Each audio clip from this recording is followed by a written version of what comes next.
Nestle girl, y'all hoes better not get no ideas by putting no dead bodies in no suitcases.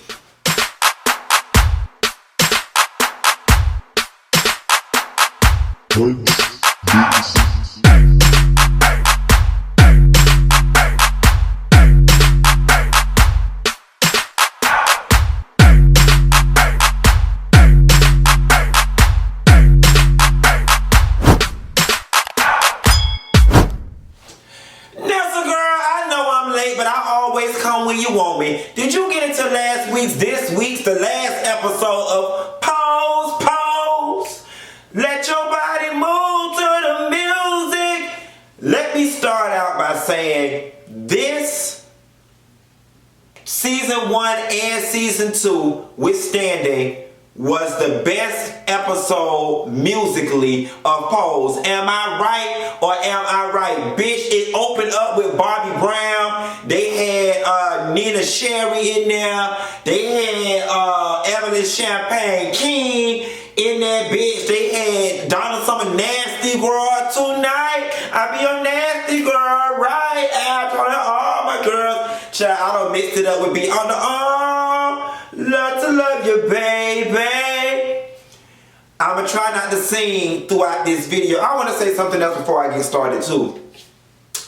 I enjoyed this episode of Pose because it was well placed. This was a light-hearted episode that was not centered around death, AIDS and HIV. And I actually enjoy the fact that they wasn't down to the ball except for like one time this episode. Don't get me wrong, I know it's a show about ballroom culture, but these people have other lives outside of all of that. And I know this may sound slightly, I guess a lack of a better term, ignorant, but I enjoyed the fact that this episode we were able to see beyond them being trans. Like it wasn't I'm trans, look at me, I'm trans, I'm oppressed, I'm trans. It wasn't heavy with that. And these people were just characters. And I think that overall that's the goal of this show. To get the viewing public to a place and society to a place where you see somebody but their sexuality, their orientation, their race, any of those things doesn't precede the person. Why can't it just be that's Blanca, not Blanca the trans woman? At any rate, let's just jump right on in this bitch, okay? Because it's my prerogative and I can do what the fuck I want to do on my channel. Bobby Brown, baby. Now, baby, I was born in 1983. Them hoes down to the 1980s. I didn't know my prerogative was out there early. I don't know why I felt like I would have been 6, 7, 8 when my prerogative came out, but I guess it still would have been on rotation on the radio or whatever the case may be, but it was great. Angel opens up interviewing with Miss Ford. Now, is Miss Ford beat or is she beat? Yes, God, honey. This episode, Pose, is giving me all the types of rich white women that I think I was in a past life. Now, I know I said last week I wanted to be landlord fish, but that bitch got a heart of coal. I want to be Miss Ford, honey. I want to look like a horse by the face, but still be classy base, okay? I want to look rich and fabulous and powerful, and I want to talk slow and steady and firmly and with conviction, because I'm rich, bitch.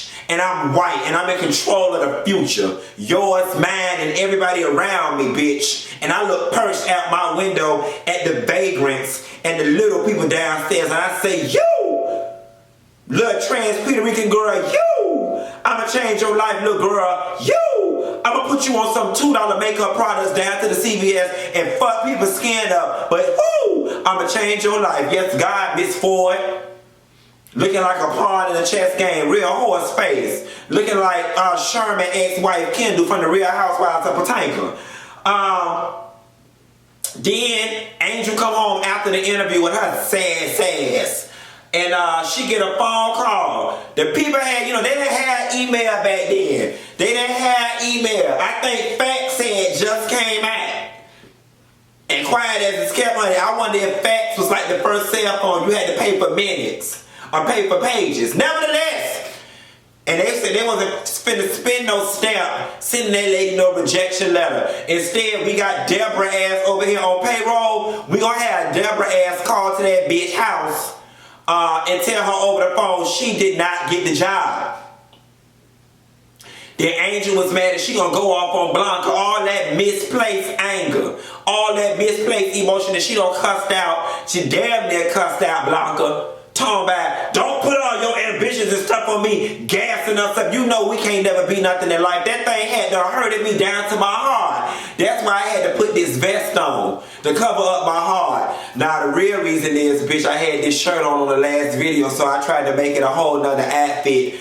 And I was hoping y'all bitches ain't noticed. But that's alright, bitch. It's laundry day. I got a load of shirts in the dryer. Let's move right along. I'm a model, bitch. I'm paying homage to Angel. So Angel was saying, and her and Papi go through Central Park. Let me tell you something. Angel's got a man at home. And he's so... Nessa, can I have permission just to hit the part y'all know I'm finna hit?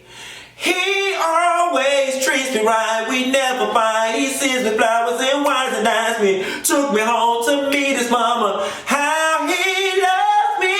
One bad apple, don't spoil it for the bunch. Oh, won't you give me one more try before you give up on love. Hello? Tell the truth. How many of y'all hoes sat through this and sang the whole thing with me? Raise your hand and type I in the comment box. But is it me? Or do Papi turn you on in between your legs and in your butt? Let me tell you something, bitch. I ain't never been this anxious to suck dick. Like, and y'all know I don't do that. I've been told y'all I stopped doing that shit in 2007. But it is just something of, ooh, listen. And I don't even go for them that short. Quiet as it's kept, a chicken nugget ain't never been able to do nothing for me because I'm a tall drink of water. But it's just something that make me want to do nasty things in the name of love. Fuck stepping, bitch. I want to spread my legs in the name of love. For Papi, he is doing something to me. That bitch is going to be my little Latin lover. Yes, God. And I can't describe it. But all I know the feeling when I feel it. And it's all in between my legs and in my butt. That's where I feel it, bitch. I feel the spirit, bitch. And I'm ready to let him use me. Yes, God. When they kissed down to the park, I said, ooh, bitch, they might as well have been down to the zoo. Because it had me feeling all animal-like in between my legs and in my butt. And in my mouth, bitch. Ooh, let me move on before I'm getting too vulgar on this thing. Didn't they play Black Cat Mama? Black Cat Mama. Dun, dun, dun, dun, dun. Then, baby, Elektra Abundance walked through, baby, dominatrix fish. Now, I ain't like that shit last episode, but that's the girl. What Erica told us, work ain't honest, but it pays the bills.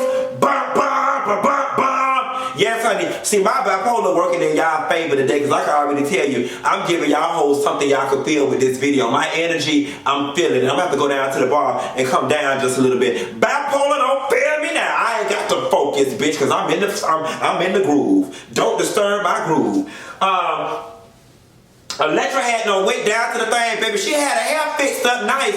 She had it curled up and everything. The outfit looked good. Makeup looked good. And then they had the she had got in there with the man, honey. Yes, Paul. Girl, quiet as it kept. Paul had me a little hot too. Had his legs handcuffed and chained up to the thing. Had his hands all wide on the going, you know. Paul, go ahead and do you a little line. You know, go ahead and do you a line or two, bitch. Catch these teas. Y'all hoes ready for this. A little coke ain't never hurt nobody. Don't ask me how I know, bitch. That's just what I heard. I feel like you bitches over there judging me. I'm about to get off the line. Is you judging me, Nessa girl? Is you judging me? Bitch, the kind I did ain't never make me throw up in my damn mouth. That might have made me shit. Nevertheless, this ain't about me. This about Pose. And don't judge me from my past because I don't live there no more. That man had the dad to the job. Yes, God. Now, Elektra asked no shit. First of all, what the fuck she should have did was ran at the thing yelling and causing attention the moment the shit happened, so a whole bunch of people could see what had done happened. But I'm assuming that them hoes ain't supposed to be down there selling ass, a pussy dick, or a dissy, or whatever the fuck they down there selling. They probably ain't supposed to be selling the yellow or letting them people snort coke and do poppers and drink and cheat on their wives and spend their mortgage money down to the club anyway. So she gonna came to Blanca house. Now see, this the thing. You disrespectful bitch, you. You left Blanca house, pulled the tablecloth from up under the children's food, talked to them any kind of way, called them all kind of low-life bitches, and you had to bring your ass back around there for some advice with your diamonds and pearls on, okay? D to the I to the A to the N. Then bitch, you know who to call when you needed a friend. Gonna go right there and get her stirred up. Now she about to go to jail because she conspiracy to murder. She already got the damn mob and landlord fish waiting to get her because she had done talked to that rich white woman any kind of way, and they don't take no disrespect from no second-rate diva they can't sustain. For those of you girls who don't know Broadway, that's a little Laurel Loves Jimmy from Dreamgirls, honey, when she told Miss Effie. Now wait a minute, Miss Effie White, who do you think you're talking to? I don't take that type of talk from no second-rate diva who can't sustain. Why do I know this shit? Jesus Christ. Nevertheless, then after you don't stirred up Blanca, you don't carried your ass down there to Candy job about to get her damn fired. She on stage trying to sell back and shoulders because God knows.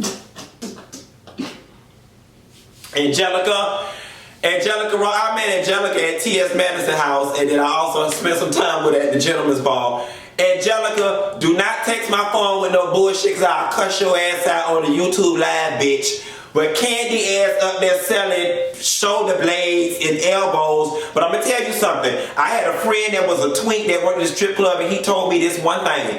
It's a market for everybody. Okay, Candy girl, I thought your head was on backwards because I couldn't tell the difference between your chest and your back. But that's alright, honey. Listen, work ain't honest, but apparently it's paying y'all bills because you and Lulu them around there living fine. They had Nasty Girl playing at the thing. It was like, yes, God, tonight I be your nasty girl, right? Yes, roll that kiki. Nevertheless, Miss Candy say, bitch, get your ass the fuck from about my job with this bullshit. Fuck Elektra and her rude ass. Let that bitch go down to Rikers. Miss Candy was putting Elektra through the damn ringer, bitch. She was trying to make that bitch feel as bad as possible. But I love the fact that Candy was like, girl, I'm going to read you. I'm going to make your blood pressure go up. I'm going to make you nervous, but I'm going to try to help you. So they had went down to the boulevard, honey. Shout out to the people, the casting people, Pose people, Janet Mock, Ryan Murphy, FX. I love the fact that y'all is going and getting the real girls.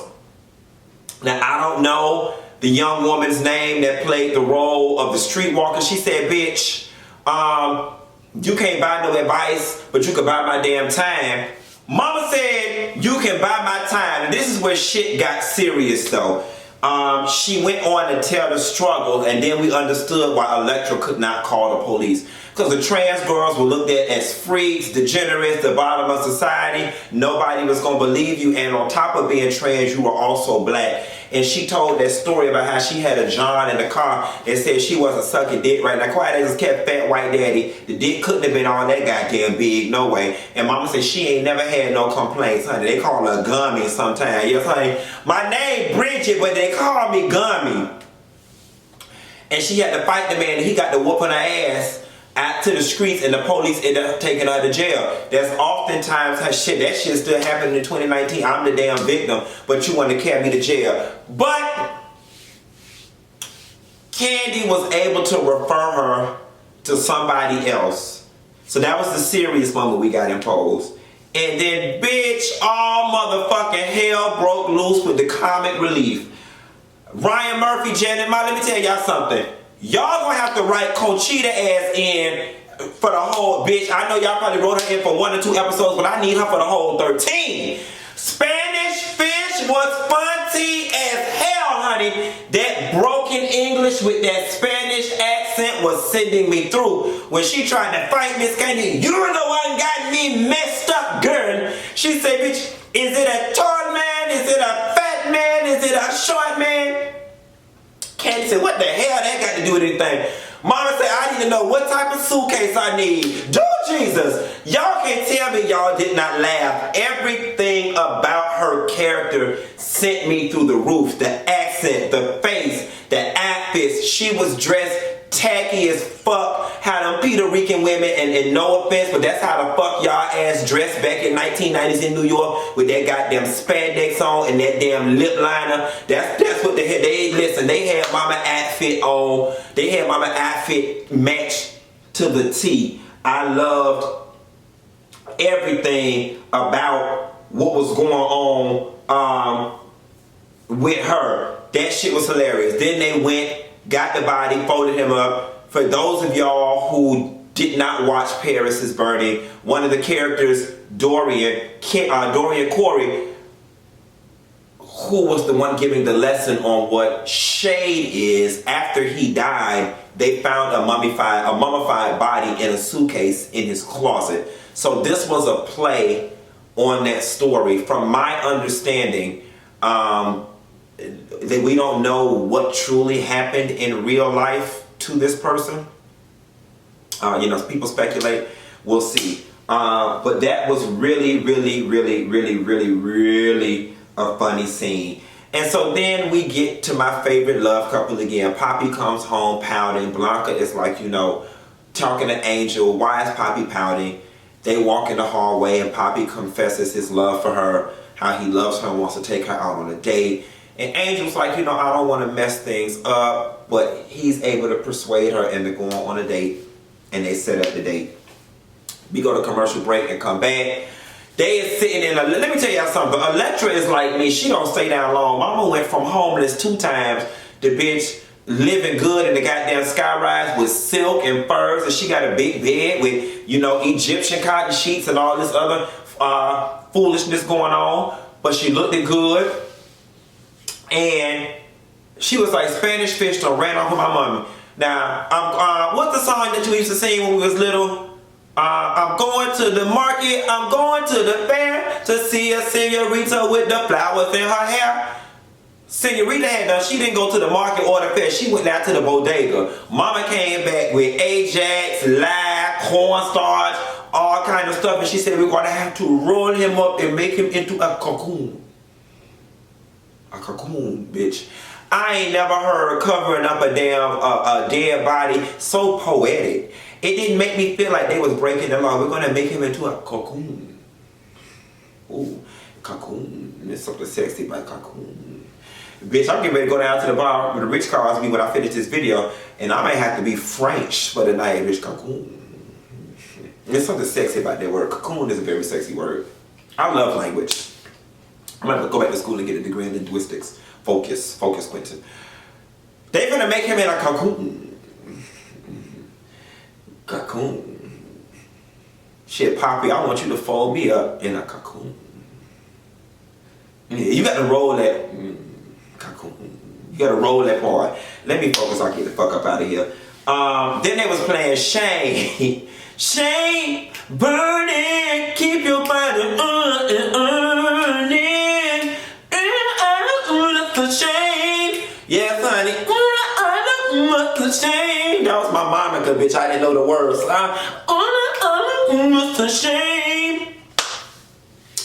They rolled him up, honey, put him in that closet, and the rest is history. Miss Ford calls Angel back, and she go down there and get sassy with that woman again. And Miss Ford set her ass straight. She said, quiet as it's kept, I like you, but it's your sass that cost your ass. Your damn jockey, you can't go down there talking and sass-mouthing these people like Minnie said on the Help. Sass-mouthing, which I had never heard until I saw that movie. But she gave her a chance and sent her down to do the beauty campaign. And she went down there and turned it, bitch. And that's when they started playing that Nina Sherry Buffalo Stance. That was really good. But she also had a date that night with Papi.